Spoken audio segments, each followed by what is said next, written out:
The Ben Heck Show is brought to you by Element 14, the electronic design community and online store built for engineers and hobbyists alike. Join now and browse the store at element14.com. Benjamin J. Heckendorn was a mild-mannered graphic artist until he was bitten by the electronics bug.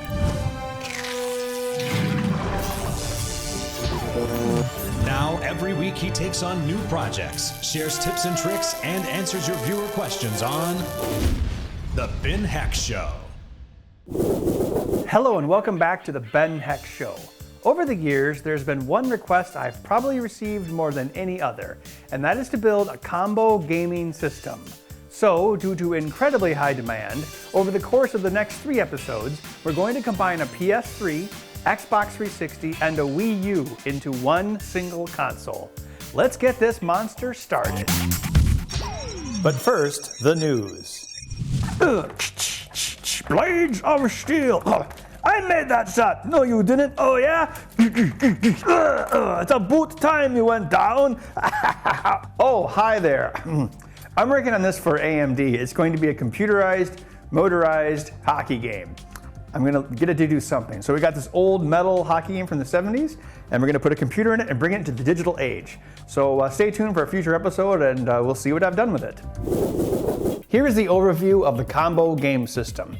First, we're going to take apart and analyze the 3 consoles. I haven't taken apart the new PS3 or the Wii U yet, so it's all Greek to me.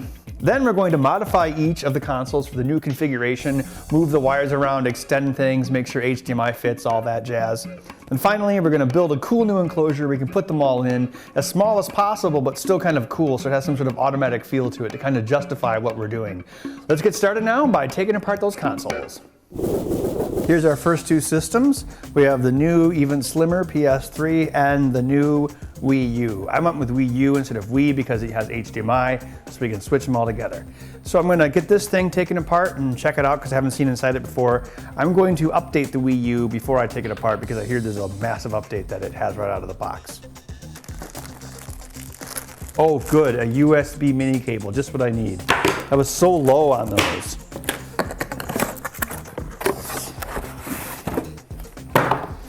Yeah, free stuff.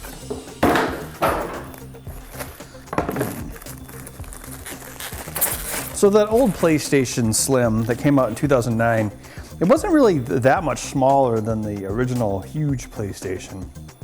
This one, I believe, is a top-loading tray. So this is actually the first time I've actually seen the new PS3 or the Wii U. That greatly simplifies things, although it's different than the slot loading systems that this and the Nintendo will have. See, when you have you don't have the tray, it's one less moving part, and you can save money.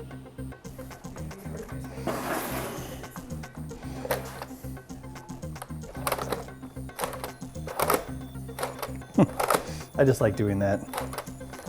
So let's take this thing apart. Always look for the label that says, "This will void your warranty." That is the key to success. Oh, look, there was a screw under it. I'm so shocked. Let's see. Sony usually puts them under the feet. Yep.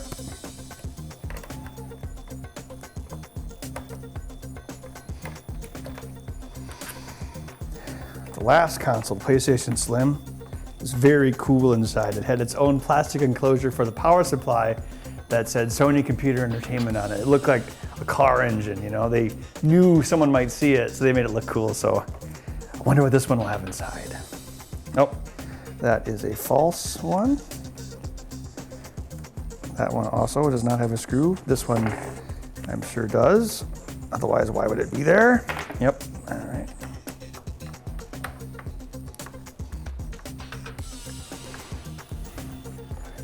It's like taking apart a UFO. What would Mulder say? Reverse engineered alien technology that our government hid from us for 60 years, and it's out there in the desert. We just gotta find it.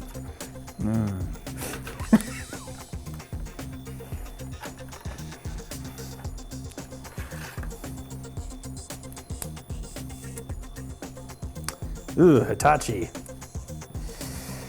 Wait, is Hitachi? It's a SATA drive, 250 gigabytes.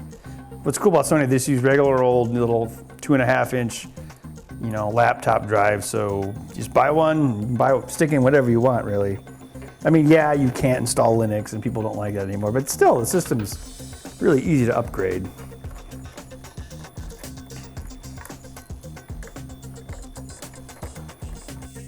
There's quite a bit of gearing here. There's also a switch right here that detects if it's closed or not, so we have to make sure that we hook that switch back up in whatever we end up building. They did it again! Look, it's Sony Computer Entertainment on the inside. Look how cool this looks. This doesn't have to look cool, but it does. Well, it's also a wind tunnel. Oh, I don't know, I just love taking apart Sony stuff. It's so cool inside. I know sometimes Sony gets a bad rap, but they build stuff really cool. I don't know, I've always been impressed. Oh, here's a Wi-Fi antenna, simplified Blu-ray drive. Looks like there's a ribbon cable here, and this is probably power going to it. So yes, let's continue taking this thing apart. Start by removing the Wi-Fi antennas. Now this front portion is going to be the heat pipes or whatever they're using to cool the main components. I'm not sure if Sony uses a combination GPU, CPU yet. I believe the Wii U does and the Xbox 360 does. Yeah, so it'll be interesting to see. Look, there's a separation. This is one piece and this is another. The console could look like this. I would buy this. This is so cool. Look, that cool fan. Lift up here, and there we go. Lift this up. Don't pull the ribbon cable straight out. Undo the clasp first, and then do it. And then this little ribbon cable is for the switch. Should be, there we go. Whoa! Didn't expect that.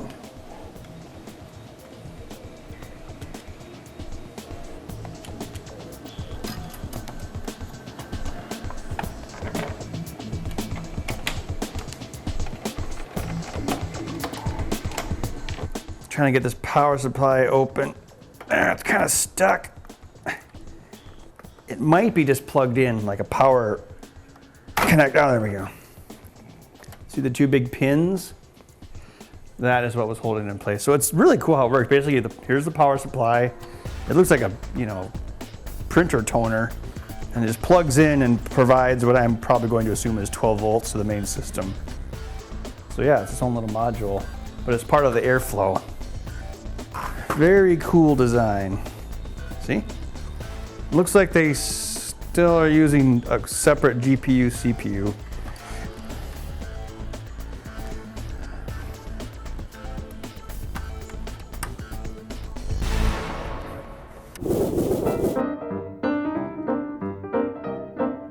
Pi is a number that goes on forever.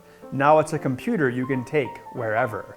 Its power is great, yet its price is low, with Ethernet, HDMI, and lots of I/O. We're celebrating a month in honor of Pi, and since you might ask, here's the reason why. It's been a full year since the Pi was released, so keep up with those projects. Let its power be unleashed. Happy birthday, Raspberry Pi, from me to you. Let's see what other projects we can do.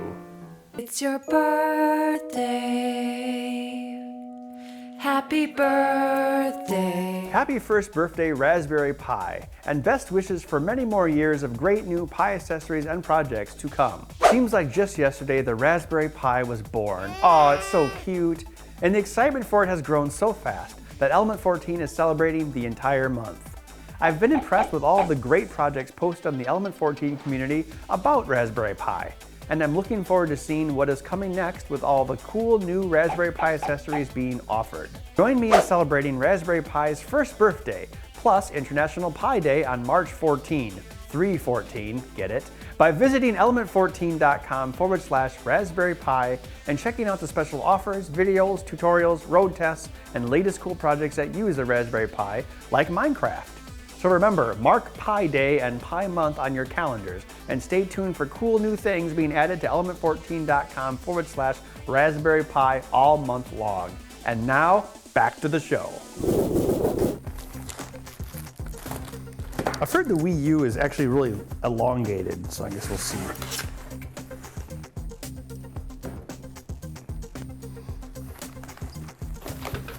It is kind of long. It's not that bad though.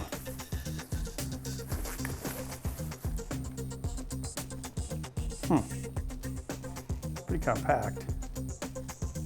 Its form factor is a lot like the original Wii. Neat. Now, then this is the famous Wii U controller I've heard so much about. Let's see what it's like. In today's episode, Ben tries to open foam. There we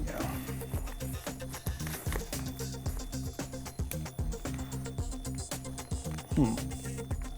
It's definitely large. So I got it updated, so now I can take it apart. So that I know that it works. So let's see here. Gonna get my X-Acto knife. I already took the battery out. I'm gonna get my X-Acto knife so I can open up these little panels here, which probably have screws under them. And they do.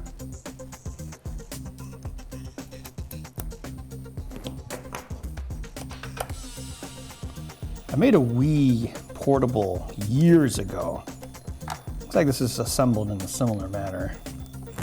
Oh, and I got my Dixie cups for screws, one for each system. Guess I'll need more Dixie cups if the new Xbox and the new PlayStation come out this year. I gotta find more Dixie cups. Okay, here's the Wii U. Disk drive, obviously, heat sink. Now you can see why the system is so long. The heat sink is behind the disk drive. Wi-Fi antenna and your fan. And this looks like another Wi-Fi antenna of some sort. All right, so time to keep going. I'll start by removing the faceplate and then the disk drive.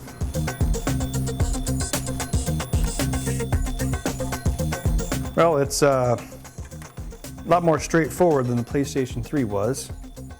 So yeah, I think it's broke down pretty much enough for a combo system. We'll have to rewire these buttons, 2 lights, 2 buttons. The sync button actually pushes a tab that hits a tact switch, so we only need to rewire a few things here. Yeah, pretty straightforward. I like how small the DVD drive is. It's pretty compact. And 1 cord. Finally, I'm going to take apart this Xbox 360. I've done this a couple times in the show already, but for those of you who have missed those episodes, you get to see me do it again.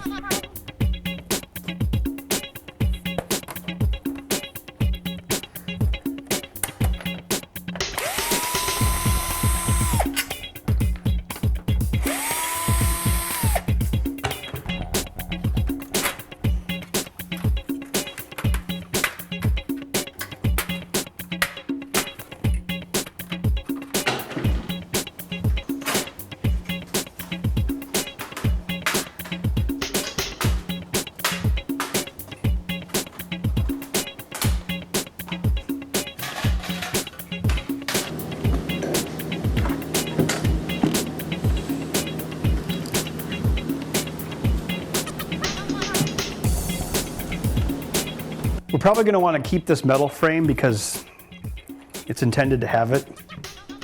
So we'll probably break down some of these portions and put the motherboard back into it just so it keeps it sturdy and also allows to dissipate heat. All 3 consoles were put together very differently. PlayStation had a lot of snap together plastic parts. The Wii U had a lot of screws, but fewer ribbon cables, and the Xbox is kind of built like a PC. It's very simple and rudimentary. Look at this huge mess we made. We've taken the consoles apart and looked at their guts. In the next episode, we're going to modify them, wire them up so they can be used in a custom enclosure. We don't need any of this stuff anymore.